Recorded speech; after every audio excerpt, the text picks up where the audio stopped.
इस वक्त देश में वर्षा ऋतु को प्रकोप से वृद्धि हो रही है, निरंतर वृद्धि हो रही है। चहुओर जहाँ इंसान कड़ाके की सर्द में अपने घरों में दुबक के रह रहे हैं, वहीं सरकार द्वारा पारित 3 कृषि बिल से क्षुब्ध किसान इस वक्त देश की राजधानी दिल्ली के बॉर्डर पर डेरा जमाए बैठे हैं। ये बात और है कि सरकार कुछ आश्वासन देकर किसानों को कानून में संशोधन करने का वादा करके उन्हें समझाने का प्रयास कर रही है, लेकिन गतिरोध है कि निरंतर जमा हुआ है। आइए वो ऐसे 3 कौन से कानून हैं जिस पर किसान और सरकार के बीच गतिरोध बना हुआ है। हम जानते हैं कृषि क्षेत्र से जुड़े और राष्ट्रीय जनसुराज पार्टी के केंद्रीय अध्यक्ष राजेश काकड़े के क्या ऐसी क्या बात है उन कानून में, जिसमें पहला कानून है कृषक उपज व्यापार वाणिज्य संवर्धन और सरलीकरण विधेयक 2020। दूसरा कानून है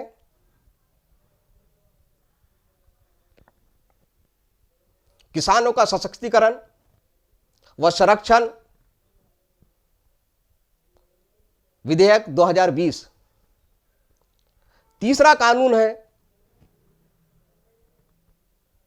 आवश्यक वस्तु में संशोधन, यानी कि अनाज, तिलहन, दलहन, खाद्य तेल, प्याज और आलू को आवश्यक वस्तु की सूची से हटाना। यह बात और है कि सरकार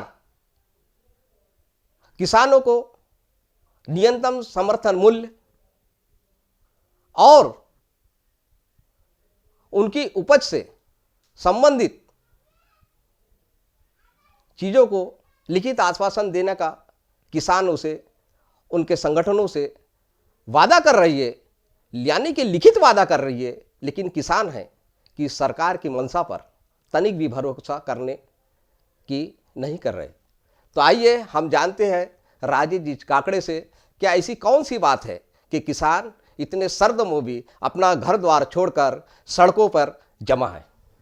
काकड़े जी, ऐसी कौन सी बात है कि यानी किसान अपना घर द्वार छोड़कर पिछले 1 महीने से ज़्यादा का अरसा बीत चुका है, वो सड़कों पे उतरा है अपना घर द्वार अपना परिवार छोड़ के अपनी मांगों को लेके। क्या उनकी मांग ये जायज़ है, जबकि सरकार बोल रही क्या नहीं ये उनके हित के कानून है?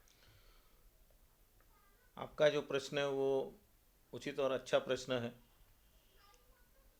भारत सरकार यह देश की माँ बाप सरकार होती है, पर देश की माँ बाप सरकार होने का अर्थ है कि बच्चा या उस परिवार का जो सदस्य है वो अगर कुछ मांग कर रहा है तो उसके बात को मानना चाहिए और उस बात को लेकर निर्णय लेना चाहिए। पर हमने देखा है कि हमारे देश के प्रधानमंत्री और उनका व्यापारिक जो मित्र परिवार अडानी परिवार, उन्होंने मिलकर इस कानून को बनाया।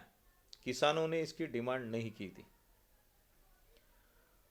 और ये बनाने के पहले जैसे हमने देखा है कि फेसबुक के माध्यम से, व्हाट्सएप के माध्यम से और कई मीडिया पर जो चर्चाएं होती है, प्रवक्ता कई पार्टी के होते हैं और कई विशेषज्ञ होते हैं, वे चर्चा में कहते हैं कि अडानी का जो वेयर हाउस है या उनके गोडाउन्स है या साइक्लोन है, ये सब जो बने हुए पिछले 1 साल पहले 1.5 साल पहले निर्माण हो चुके हैं और वहाँ पर रेलवे ट्रैक तक के निर्माण हुए। और हमारे देश के प्रधानमंत्री कहते हैं, मैं निर्मल मन से, कोमल मन से, गंगा के पाक समान से मैं कहता हूँ कि ये विधेयक पाक है। ऐसे कैसे पाक कहा जा सकता है कि एक व्यापारी को तुम सारी सुविधा पहले दे जा रहे हो? तो ये उसके वजह से किसान भाइयों को शंका निर्माण हो चुकी है। अच्छा, आपका कहना यह है कि यानी सरकार ये जानबूझकर या उनको किसी भी भरोसे में रख के किसानों से अपना पीछा छुड़ाना चाहती है और किसानों को टोटल ही इस देश की पूंजीपतियों के हाथ सौंपना चाहती है? हमारे देश का अर्थकारण कोई ऑस्ट्रेलिया नहीं है। हमारा देश कोई छोटा सा राष्ट्र नहीं है जिसकी लोक संख्या लाख है। हमारे देश की लोक संख्या 1,35,00,000 135 करोड़ है।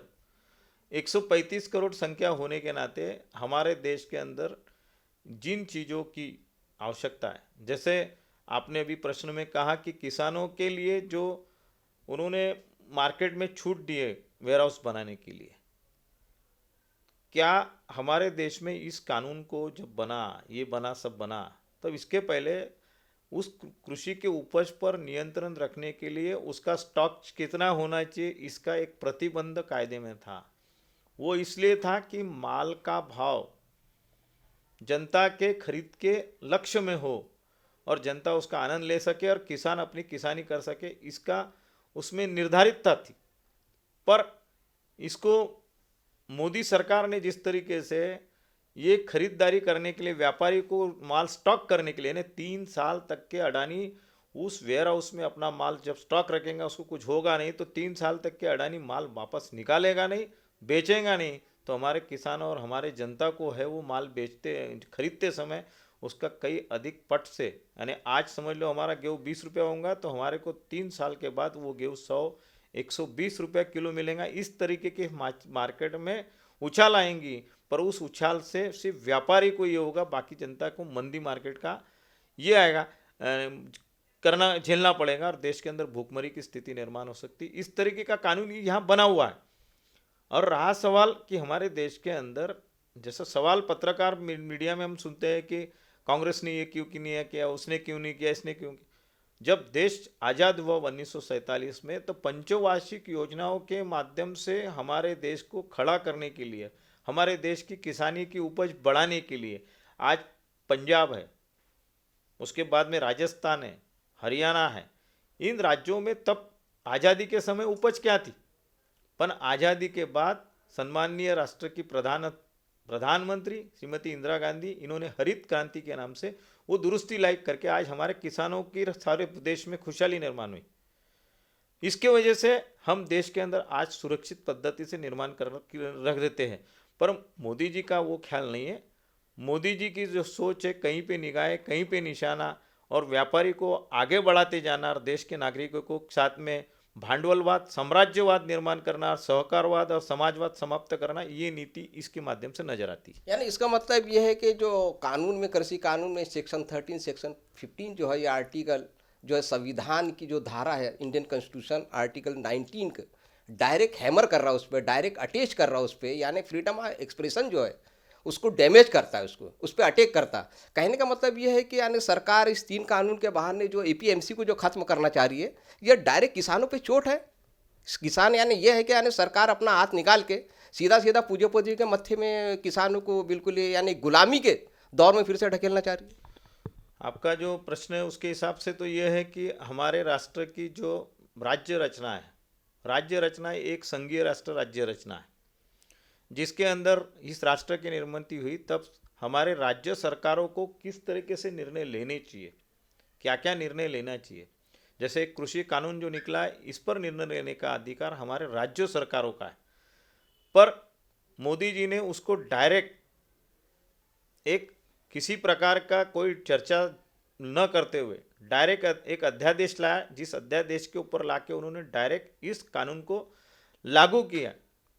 और इसके अंदर लोकसभा में भी इसकी 6 घंटे के अंदर भी चर्चा नहीं की, और इसको लागू करके अपना जो मंशा थी उनको कि अडानी को सौंपना, व्यापार सौंप दे देना, और पूरा व्यापार सौंप के इस देश की जनता को निकम्मा बनाना, देश की जनता को भूखमरी में लाना, देश में जनता को भांडवलवाद और साम्राज्यवादों के हाथ में गुलाम कर देना, इस तरीके की नीति इस विधेयक में है करके हमारा किसान भाई कड़कती हुई ठंडी में, कड़कते हुए बारिश में तड़पता हुआ वहाँ पर बैठा हुआ है, हटने को तैयार नहीं। उनको लगता है कि मैं पंजाब का नहीं, मैं हरियाणा का नहीं, मैं राजस्थान का नहीं, तो मेरा पूरा देश नीलाम होने जा रहा है। तो उसको रोकने के लिए वो उस तरीके की बात कर, उस तरीके का संघर्षमय आंदोलन कर रहे हैं। और देखा जा रहा है कि अभी ये जो कानून उन्होंने लागे, जो उन्होंने एक जो पराली जलाने का कानून लाया था, ये पराली जो है पूरे देश के अंदर, जैसे पंजाब, हरियाणा, दिल्ली, इन राज्यों में पराली जलाने के वजह से दिल्ली शहर को तकलीफ होती है, वहाँ के राज्यों को तकलीफ होती है, ये बात नक्की है। पर उस पराली के अंदर जो जलती थी तो ये 3 राज्यों में का उसकी तकलीफ थी, पर ये 3 राज्यों की तकलीफ में पराली को पूरे राष्ट्र के लिए लागू करना, 1 करोड़ रुपए की पेनल्टी लगाना, 6 साल का उसको कानून में ये करना, किस तरीके से था। आपको इसलिए चुना गया कि आप सिर्फ कानून बना के देश की जनता को लूटे? आप लुटेरे हो क्या? आप देश को लूटने के लिए राज्यकर्ता बने हो क्या? पराली के माध्यम से जो धुआं निकलता है उस पर किस तरह के से ट्रीटमेंट किया चाहिए, उसके लिए संशोधन करने का, उस पर हमारे शास्त्रज्ञों से बात करने का, वैज्ञानिकों से बात करके उस पर निर्णय करने का, और उस पर राष्ट्र ने खर्चा करना चाहिए और उसकी दुरुस्ती करना चाहिए, न कि जनता के ऊपर 1 करोड़ दंड लगा के जनता की जमीनों को हड़पना और जनता को 6 साल के लिए जेल में डालना। इस तरीके से पागलपंथी का राजकारण करके देश का समाजकारण खराब करने का काम आप मत कीजिए। देश के प्रधानमंत्री होने के नाते आप स्वयं विवेकाधीन रहने का और अपने बुद्धि का वापर अच्छे से करने का, और मैं भारतीय जनता पार्टी के सारे लोगों से भी आह्वान करूंगा कि आप राष्ट्रहित में देखिए, राष्ट्रहित में क्या है, राष्ट्रहित की बात कीजिए। आज मोदी जी ने जो कोई भी बातें कही है, 15 लाख देंगे तो बोले वो एक मुहावरा है। आज हम बोलते हैं कि प्राइवेटाइजेशन करना, प्राइवेटाइजेशन किस चीज़ का कर रहे हैं? हमारी देश की रेलवे प्राइवेटाइजेशन हो रही है, हमारे देश का हमारा मिलिट्री का ये शासन, मिलिट्री भी सहायक हो रही है, हमारी ऑर्डिनेंस फैक्ट्री प्राइवेटाइजेशन हो रही, हमारी LIC प्राइवेटाइजेशन हो रही। और जिस तरीके से सारे प्राइवेटाइजेशन के नाम से आप सारे देश के रोजगारों को बेरोजगार कर रहे हो, आज 14 करोड़ लोगों को आपने बेरोजगार कर दिया, तो आपको इस पॉलिसी की वजह से भारतीय जनता पार्टी और उनके कार्यकर्ता और देशवासियों ने समझ लेना चाहिए कि इस व्यक्ति ने चुन के आने के बाद 14 करोड़ लोगों को बेरोजगार किया है और देश के अंदर सारी GDP नीचे गिर गई और देश आर्थिक मंदी में आ गया। तो इस कानून में, ये कानून अगर लागू हो गया, किसानों को इसमें हड्डर्मी ने किसानों ने नहीं की और इन्हें लागू हो गया, तो कल हमारे देश की GDP और हमारा देश भूखमरी और बेरोजगारी के तले जाएंगे और देश में रक्त रंजितता आ सकती है और देश के लिए एक बड़ा उभरने का कठिन काम हो सकता है करके मैं हमारे देश के पूरे राजनीतिक पार्टी से करूँगा कि हमारे किसान भाइयों के साथ वे लगे रहे और उन किसान भाइयों को समर्थन करें और एक आज़ादी का दूसरा आंदोलन करने की यह तैयारी है, देश को बचाने की तैयारी है। वो बचाने के लिए हमने अपने आप को अभी से समर्पित करना चाहिए, ऐसा भी आह्वान मैं आज के इस मुलाकात के माध्यम से आपसे करना चाहता हूँ। एक बात और है कि भाई ये तो आपने कहा कि यानी भाई ये करना चाहिए, आंदोलन करना चाहिए, लेकिन सरकार तो साफ ये कह रही है कि भाई हम ये जो 3 कृषि कानून जो हमने बिल जो लाए हैं उससे हम तनिक भी पीछे नहीं हटेंगे। और एक और किसान संगठन जो है वो ये बोल रहा है कि भाई सबसे पहले ये है कि कोई भी चीज़ करने के पहले जो 3 जो किसान जो विधेयक जो बिल जो पास किए हैं इसको पहले सरकार पीछे ले। तो आखिर इसका समाधान कैसा निकल आएगा? आप एक राजनीतिक पार्टी के सर्वेसर्वा है, किसान परिवार से ताल्लुक़ रखते हैं, तो इसका निकाल क्या है? आखिर क्या है इसके पीछे निकाल, कैसा क्या होगा? इस देश का किसान इस देश का अन्नदाता है। ये अन्नदाता अपने आप को बलि देता है, अपने आप को पूरी तरह मेहनत करोश के इस देश के लोगों को की उपजीविका चलाता है। ये इतना क्रोधित नहीं है, ये इतना अपने आप में अहंकारी नहीं है। ये चाहता है कि मैं पूरे समाज को भोजन खिलाऊं, पूरे समाज की सेवा करूं। और किसानों को कहा जाता सबसे बड़ा दानदाता तो कोई है तो किसान है।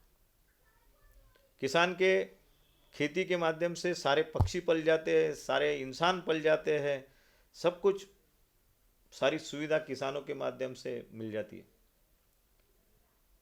पर देश का प्रमुख होने के नाते, देश के प्रधानमंत्री होने के नाते, देश के राज्य दल होने के नाते और सबसे बड़ा दल होने के नाते एक माता पिता की भूमिका यह करके उन्होंने स्वीकार करनी चाहिए।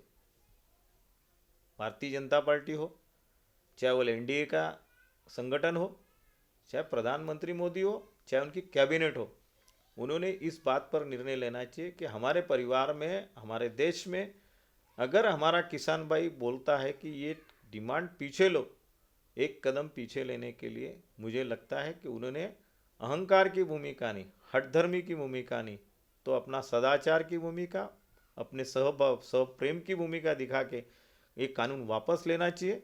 और कानून वापस लेने से क्या होने वाला है? ये कानून राज्य सरकार को बनाने का अधिकार है, आपको अधिकार ही नहीं था, पर आपने बनाया है। और अगर किसान भाई बोलते हैं कि हमको ये पूरा पीछे लो, फिर हम आपसे चर्चा करेंगे, तो चर्चा करेंगे ना। चर्चा करने को क्या हरकत है? चर्चा करके डिस्कशन करने के बाद नया कानून फिर से तुम लाइए, नए तरीके से बनाइए। ये भूमिका होना चाहिए, हठधर्मी नहीं। आप किसान भाई बैठे हैं अनशन पर दिल्ली के बॉर्डर पर, आप उसका भाषण देते हो भोपाल से, आप उसका भाषण देते हो गुजरात से, आप उसका भाषण देते हो ऑनलाइन दिल्ली से। ये कोई बच्चों का खेल नहीं है कि आप मैच कहाँ चल रहा है, खेल कहाँ चल रही, पढ़ाई कहाँ चल रही है, एग्जाम कहाँ चल रही है, और आप जाके पेपर कहीं छुड़ा रहे। ये बचपना मोदी जी ने छोड़ देना चाहिए। उन्होंने उनके साथ में सीधी वार्ता करने के लिए सबसे पहले ये विधेयक वापस लें, और वापस लेने के बाद में किसान भाई बोलते तो उनके साथ में उनके विषय लेकर चर्चा करें, उसको सम्मिलित करें, दुरुस्ती करें, ताकि किसान भाई और हमारा देश खुशहाल हो। और आपकी राजनीति में आपकी लोग फिर थपथपाएंगे, आपको भी अच्छा मानेंगे कि भी आपने किसानों के सामने अपने आप को स्वीकार किया, और किसानों की दुरुस्ती करने के लिए तो आपको लोग अच्छा बड़ा ही कहेंगे, छोटा नहीं कहेंगे। अच्छा चलिए, कृषि कानून से जुड़ा एक और प्रश्न था। जो सरकार जो बोलती है कि हम एपीएमसी जो है उसको ख़त्म करने की बात कर रही है, तो एपीएमसी ख़त्म करने से किसानों को लाभ है या पूंजीपतियों को लाभ होगा या सरकार को लाभ होगा? आप क्या देखते हैं इसके बारे में? नहीं, ये एपीएमसी जो है हमारे यहाँ, हमने सवाल ये कर दिया कि हमने पूरे राज्य सरकारें ख़त्म कर दी तो हमारे देश को फ़ायदा होगा क्या? या हमने पूरे खासदार बंद कर दिए चुन के लाना, और हमने राष्ट्रपति को शासन दे दिया तो हमारे देश को नुकसान होगा क्या, फ़ायदा होगा कि पगार जाती है, तनख्वाह जाती है, सेवा जाती है? अरे पैसा अब इस राष्ट्र में निर्माण होता है। इस राष्ट्र में जो चीज़ें निर्माण है, जो भौतिक सुख सुविधाएं है, आर्थिक सुख सुविधा है, नैसर्गिक सुख सुविधा है, इसका बंटवारा करना, इसका डिसेंट्रलाइजेशन करना, लोगों के बीच में उसका व्यवस्थापन करना, इसके लिए सारे व्यवस्था की निर्मित कुदरत ने की है।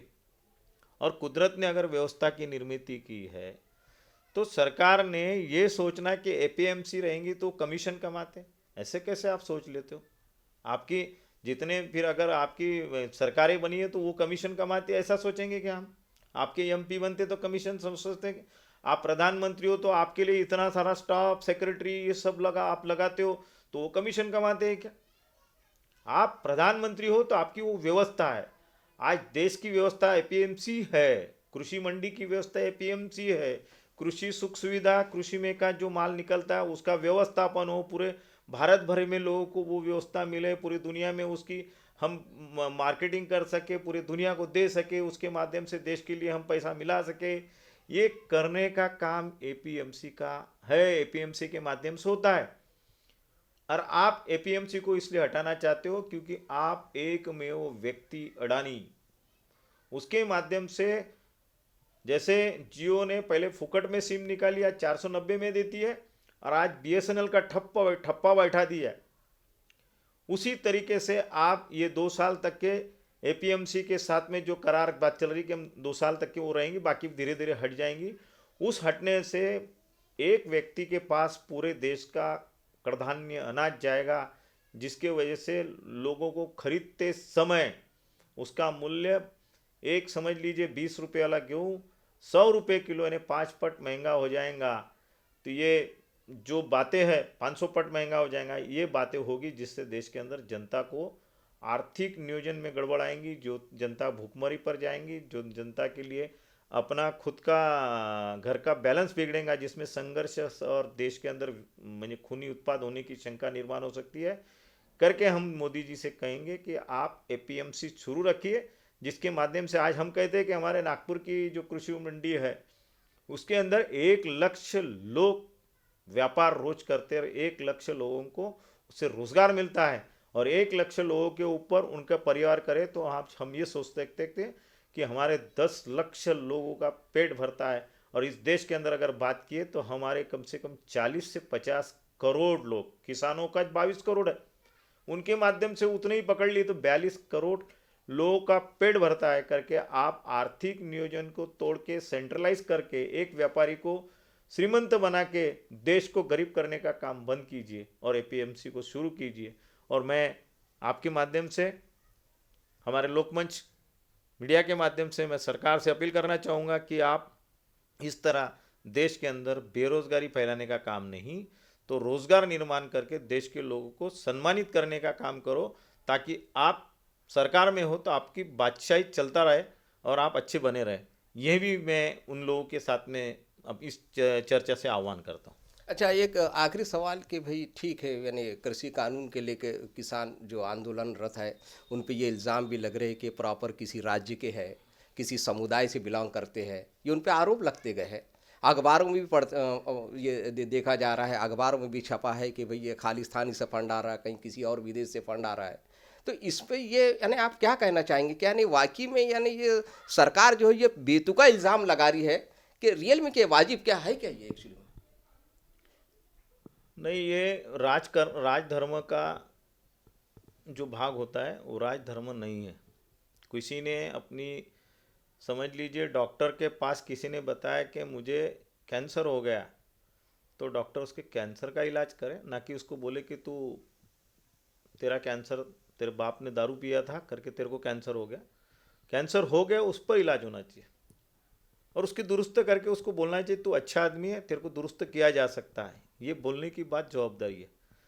ज़बरदस्ती में कोई भी क्वेश्चन हो गया, चाहे वो सीए है, एनसीआर का मुद्दा निकला, तो दिल्ली के अंदर जो महिलाएं बैठी थी उनको तुमने, वो मुस्लिम समुदाय के है, वो आतंकवादी समुदाय के है, वो पाकिस्तान से बिलोंग करते हैं, ये बोल के तुम्हारा आंदोलन कोई, यानी तुमने गलती की उसको छुपा नहीं जा सकता। हमारे पंजाब के जो भाई लोग हैं वो हमारे देश के, और हमारे देश के लोग हैं वो पंजाब से है, पर उनके दिमाग में ये बात आ चुकी है कि हमारे भारतवर्ष के सारे किसानों का शोषण होने वाला है। सारे किसान जो है उनको, उनकी जो ज़मीनें हैं जो अडानी की मालकियत की बन जाएंगी भविष्य में, और वो किसान उस पर कुछ भी नहीं कर पाएंगा, ऐसा निकम्मापन आएगा, ऐसा उसके ध्यान में आने की वजह से वो लोग इस आंदोलन को प्रखरता के साथ, पूरे नियोजन के साथ चला रहे। इसका मतलब वो भारतवर्ष के पुत्र ही है और इस भारत के आज़ादी के लिए लड़ रही जंग है। वो कोई खलिस्तानवादी नहीं है, कोई पाकिस्तानवादी नहीं है, कोई चीनवादी नहीं है। मैं तो कहता हूँ जो भारत के अंदर, जैसे हमारे महाराष्ट्र का मंत्री राव साहब दानवे, वो अपने घर में तो जाग के देख ले, उसके लड़की जिस परिवार में दिए, जादव परिवार में, उस जादव परिवार के साथ में दामाद के साथ जो आदमी अच्छा नहीं रह सकता, अपने दामाद और अपनी लड़की को अच्छा नहीं रख सकता, वो आदमी हमारे किसान भाइयों के ऊपर इसने गलत इल्ज़ाम क्यों लगा रहा है? हमारे किसान भाइयों पर भारतीय जनता पार्टी के अनेक लोग अनेक प्रकार के इल्ज़ाम लगाते हैं। वे अपने घर में तो झांक के देख ले और उसके झांकने के बाद कहे कि वो कौन से वादी है, उन्होंने राष्ट्र के लिए क्या किया। इस राष्ट्र के लिए जिन्होंने योगदान ही दिया नहीं है, बिना योगदानित लोग, वो कहते हैं ना कि ये पूछिए उन लोगों से जिन्होंने राष्ट्र के लिए तुमने क्या किया, ये मत पूछिए राष्ट्र से कि तुम राष्ट्र के लिए क्या, राष्ट्र ने तुम्हारे को क्या दिया। अरे राष्ट्र ने इतना सारा तुम लोगों को पिछले 67 साल में दिया है। 67 साल में देने के बाद राष्ट्र ने भलती से तुम्हारे को राष्ट्र दी, सत्ता दे दी, तो आप उनको बोलेंगे कि आप पाकिस्तानी हो, आप उनको कहेंगे कि आप चीन से आए हो, उनके कहेंगे आतंकवादी हो, उनको कहेंगे कि आप खलिस्तानवादी हो। यानी देश की सुरक्षा के लिए, देश के आत्मसम्मान के लिए, देश के आर्थिक सुरक्षा के लिए, देश के बेरोजगारों के लिए और देश को सुरक्षित एक संगठित रखने के लिए अगर हमारा देश का नागरिक लड़ता है, किसान लड़ता है, तो वो देशभक्त है, भारत भक्त है और भारत माता का वो चिरंजीवी वो पुत्र है, लड़के हैं। हम उसको सैल्यूट करते हैं, हम उसको किसी दूसरे देश के साथ में जोड़ के नहीं दे सकते। और जो इस तरह का स्टेटमेंट देते हैं उन नेताओं का मैं खेद व्यक्त करता हूं, और उन नेताओं को उनकी जनता ने उनका रास्ता दिखाना चाहिए, ऐसी भी आशा जनता से रखता हूं। अच्छा, एक आखिरी सवाल आपसे कि यानी भाई किसानों को लेकर ये जो 3 बिल जो लाए गए हैं, जिस पे किसान पिछले 1 महीने से ज़्यादा का अरसा बीत चुका है, सड़कों पे है, तो इसको इस बारे में आपकी राष्ट्रीय जन सुराज्य पार्टी की क्या भूमिका है? राष्ट्रीय जन सुराज्य पार्टी एक राजनीति का एक नया संगठन है। राजनीति का नया संगठन बनाते समय हमारा तब भी एक सोच थी कि हमारे देश के अंदर जो राजनीतिक दल है, जैसे भारतीय जनता पार्टी एक धर्म की, जाति की और देश के अंदर विघटन निर्माण करने का जो काम करती है, कांग्रेस उसके सामने हतबल होते जा रही है और वो कामकाज नहीं करती है। उनको विरोधी पक्ष नेता की भूमिका निभाने की जवाबदारी नहीं निकाल पा रही है।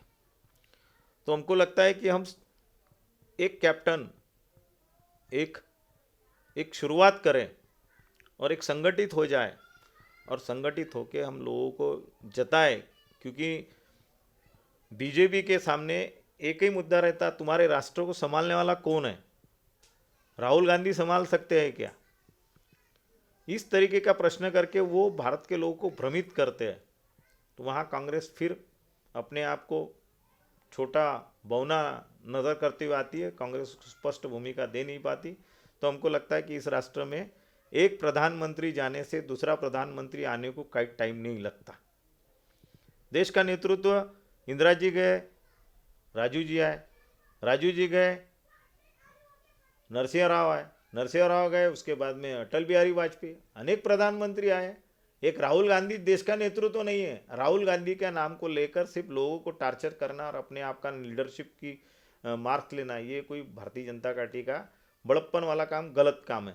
मैं चाहूँगा कि राष्ट्रीय जन स्वराज्य पार्टी सतत हम लोग हमारे जनता को अनेक मुद्दों से ये कर रहे हैं। राष्ट्रीय जन स्वराज्य पार्टी ने देश के प्रधानमंत्री जी को, महाराष्ट्र के मुख्यमंत्री जी को एक डेपुटेशन दिया था।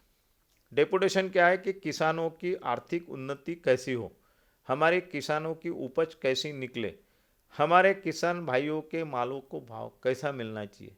इसके लिए हमारे एक ऐसा प्लान प्रोजेक्ट हमने सरकार के सामने रखा था, जिसमें जैसे कि एक जिला परिषद का जो सदस्य, एक सदस्य चुन के आता है, जैसे नागपुर जिला में 56 सदस्य है जिला परिषद में, एक सदस्य जिस मतदार संघ में चुन के आता है, तो हमने 33 या 50 गांव आते। कोई छोटी जिला परिषद रही तो उसके अंदर 33 रहते, और बड़ी छोटे गांव रहे तो उसमें 50 रहते। एक गांव में 7,000 एकड़ ज़मीन होती है। उस 7,000 एकड़ ज़मीन के माध्यम से अगर एक गांव की 7,000 पकड़े और 50 गांव की पकड़े तो हमारे 3.5 लाख एकड़ ज़मीन आती है। उसके अंदर सरकारी नियोजन, सरकार के इसमें जो जगह आती है वो 10% आती है। तो वो 3.5 लाख एकड़ में से हमने उसको किए तो 3,500 एकड़ ज़मीन हमारे पास में इसकी आती है। वो 3,500 एकड़ में से ज़मीन में से सरकार एक ग्रामीण क्षेत्र में, एक जिला परिषद के क्षेत्र में अगर 100 एकड़ इंडस्ट्री के लिए, जैसे हम बोलते हैं कि महाराष्ट्र सरकार की एक जिले की इंडस्ट्री होती है, हम बोलते हैं एक जिला परिषद में एग्रीकल्चर इंडस्ट्री नाम से इंडस्ट्री डेवलप की, तो उस डेवलप करने से एक मतदार संघ के अंदर लगभग 3,000 लोगों को रोजगार मिलता है। कृषि भाव के लिए जो मंडी होती है, कृषि उत्पन्न बाजार समिति, उसके अंदर माल बेचने के लिए नज़दीक से व्यवसाय करने के लिए होता है।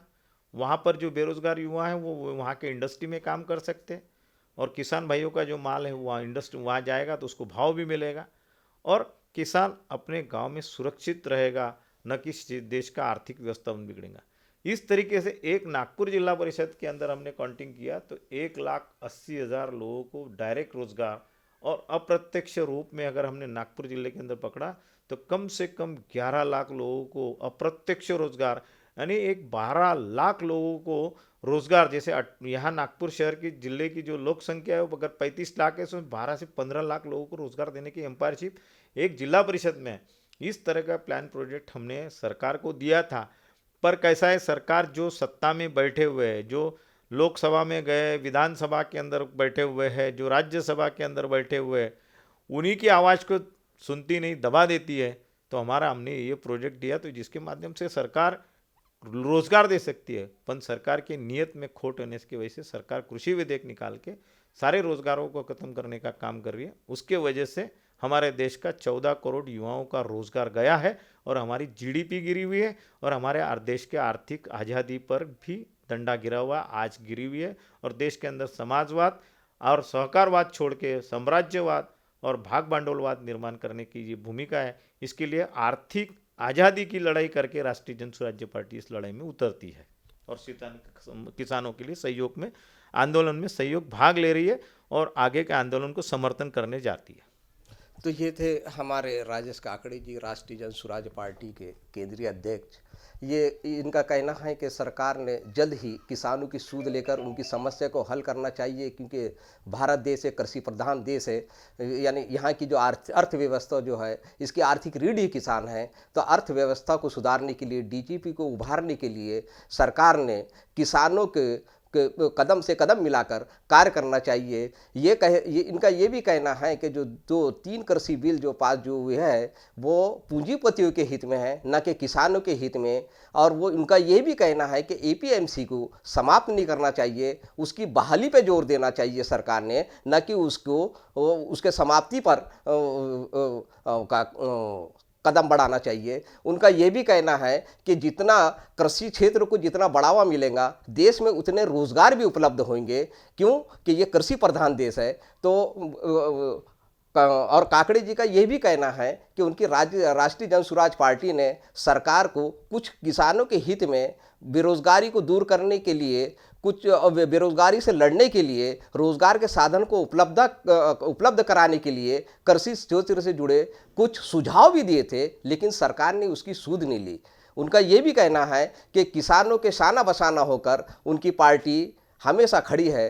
तो ठीक है, मैं अब अपने कैमरामैन के साथ मैं विदा लेना चाहता हूँ इस उद्घोष के साथ कि जय जवान, जय किसान, जय भारत, जय संविधान, जय लोकतंत्र।